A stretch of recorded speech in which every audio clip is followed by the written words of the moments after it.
Oke, gue yakin nggak semua orang, tapi kebanyakan orang punya dua kriteria yang sama ketika mau beli iPad baru, yaitu yang pertama, iPad-nya yang bagus, yang bisa buat banyak hal. Yang kedua, yang harganya nggak usah terlalu mahal, karena nggak butuh yang kayak iPad Pro. Well, mungkin iPad yang satu ini bisa jadi jawabannya, yaitu iPad 9 atau iPad generasi 9.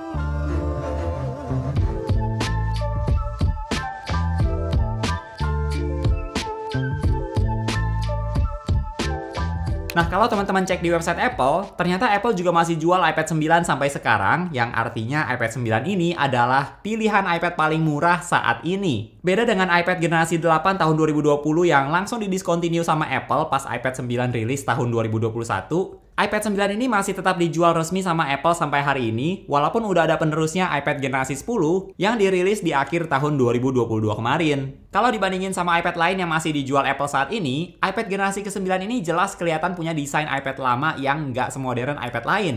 Dengan bezelnya yang masih tebal seperti ini, di saat iPad keluaran terbaru bezelnya udah makin tipis, dan tentunya home button dengan Touch ID. Buat beberapa orang mungkin desain iPad itu penting, tapi gue yakin pasti banyak juga orang yang menganggap desain iPad itu ya nggak penting-penting banget lah. Apalagi nanti juga bakal dipakein case. iPad 9 sendiri, pilihan warnanya ada dua, yaitu warna Space Gray dan Silver. Dan untuk iPad 9 yang ada di video kali ini adalah yang warna Space Gray. Gue nggak akan bahas soal desain terlalu jauh, karena udah pernah gue bahas juga di video review pertamanya 2 tahun lalu. Dan ini sebenarnya cuma soal kalian oke atau enggak dengan desain iPad lama. Tapi gue mau kalian perhatiin beberapa hal yang menurut gue lebih penting supaya bisa menjadi pertimbangan buat kalian yang mau beli iPad 9 di tahun 2024. Mulai dari yang pertama, yaitu di bagian portnya. Jadi port yang ada di iPad 9 ini menurut gue plus minus banget. Plusnya masih ada headphone jack. Walaupun gue yakin kebanyakan orang udah pakai TWS yang nggak perlu kabel lagi. Tapi kalau punya headphone jack kayak gini ya nggak masalah banget. Bisa dipakai berbarengan sama headphone. Untuk Lightning port, walaupun ini menurut gue jawabannya lebih ke sisi minus dari iPad 9 ini. Tapi sebenarnya minus atau enggaknya itu tergantung kalian juga. Apakah kalian berencana pakai iPad 9 dengan banyak aksesoris lain atau iPad-nya gitu aja? Kalau teman-teman mau pakai iPad cuma sebagai tablet dengan setup yang simple, paling cuma pakai case atau keyboard case, well, Lightning port ini nggak gitu ngaruh sih. Dan banyak aksesoris juga konektivitasnya pakai Bluetooth kok, jadi nggak gitu masalah. Tapi buat kalian yang misalnya mau pakai iPad buat gantiin laptop sebagai device utama, kalian bakal perlu kabel lain yang versi Lightning karena kebanyakan aksesoris iPad sekarang dibuatnya untuk yang Type-C.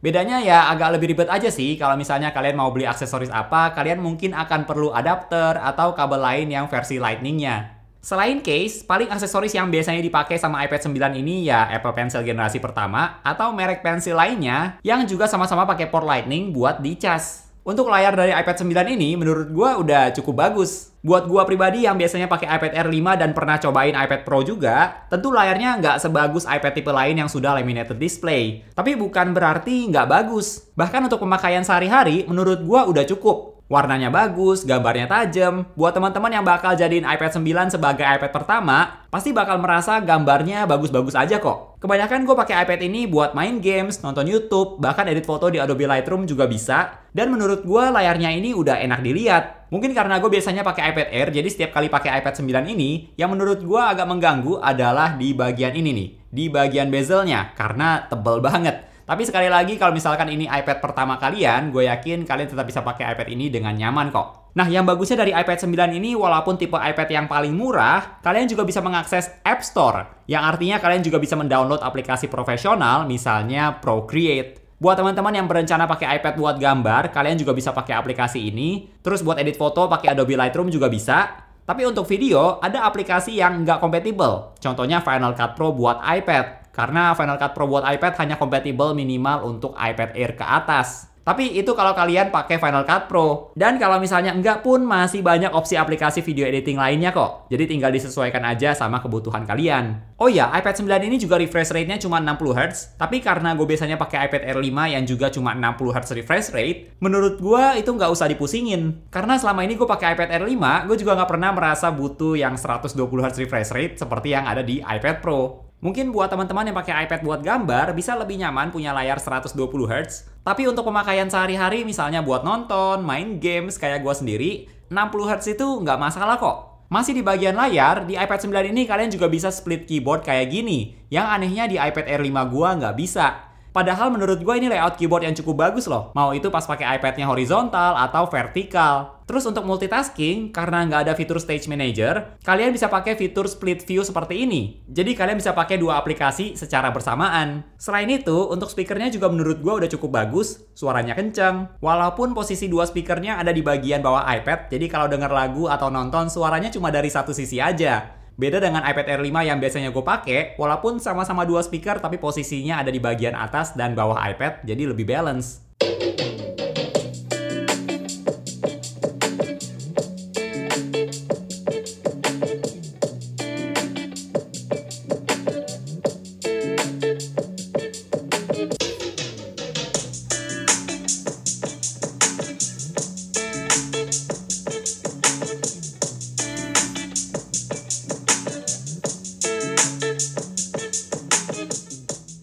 Untuk kamera belakang ya agak kurang sih, tapi menurut gua nggak masalah karena ini cuma iPad. Paling nggak gambarnya udah cukup jelas lah, walaupun cuma 8 megapiksel. Tapi yang menurut gua cukup penting adalah kamera depannya, karena sudah support center stage. Jadi ini bisa lebih kepake ketika kalian misalnya lagi meeting, nanti kameranya akan ikutin posisi kalian supaya kalian tetap ada di dalam frame. Buat gue pribadi, kamera di iPad itu ya nggak terlalu penting sih, paling nggak cukup jelas aja, karena gue sendiri juga sejak punya iPad Air 5 hampir nggak pernah pakai kameranya. Lalu untuk baterainya juga dari pengalaman gue udah termasuk awet, bisa kalian pakai seharian full, bahkan kadang juga bisa beberapa hari baru cas sekali, kalau lagi nggak terlalu sering dipakai. Walaupun di website Apple tulisannya bisa up to 10 jam, yang juga sama kayak iPad tipe lain bisa up to 10 jam juga. Tapi karena kerjaan di iPad ini bisa dibilang kerjaan yang lebih ringan, jadi bisa kalian pakai dengan lebih lama. Nah, kalau ngomongin soal performa, kita perlu ingat spesifikasinya lagi. Pertama, iPad ini menggunakan chip A13 Bionic yang juga dipakai di seri iPhone 11 dan RAM-nya 3 GB. Jadi sebenarnya secara spesifikasi standar banget sih, mengingat ini iPad tipe paling murah. Tapi dari pengalaman gua, iPad 9 ini buat ngapain aja udah lancar kok.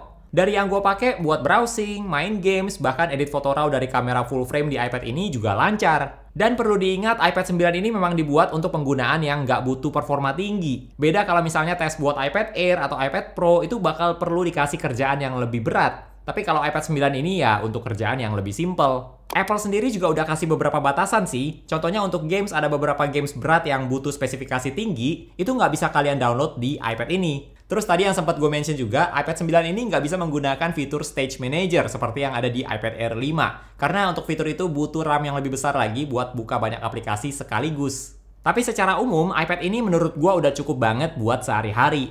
Kalau ditanya, iPad ini cocoknya buat siapa nih? Nah, yang pertama menurut gue adalah orang yang beli iPad hanya sekedar buat device tambahan aja. Ibaratnya cuma butuh layar yang lebih besar dari HP biar nonton atau main gamesnya bisa lebih nyaman. Terus buat anak-anak sekolah yang butuh device buat ketik atau bikin presentasi, menurut gue iPad ini juga udah cukup banget.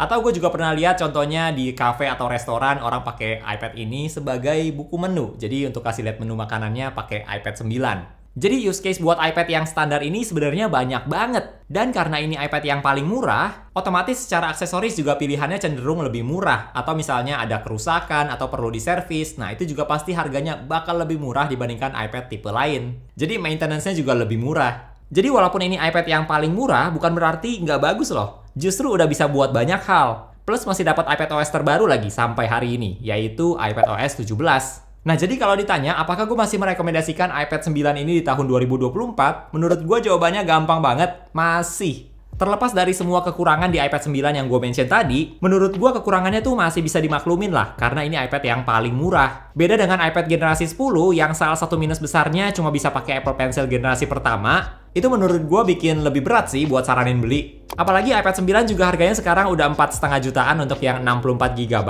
yang menurut gue masih worth it banget lah sampai hari ini. Kalau menurut teman-teman gimana nih? iPad 9 masih worth it atau enggak? Atau buat teman-teman yang udah pakai iPad 9, gimana nih pengalamannya? Coba share di kolom komentar ya. Oke, thank you buat teman-teman yang udah nonton sampai di detik ini. Jangan lupa untuk klik tombol like kalau kalian suka dengan video ini dan juga subscribe supaya kita bisa ketemu lagi di video-video yang berikutnya.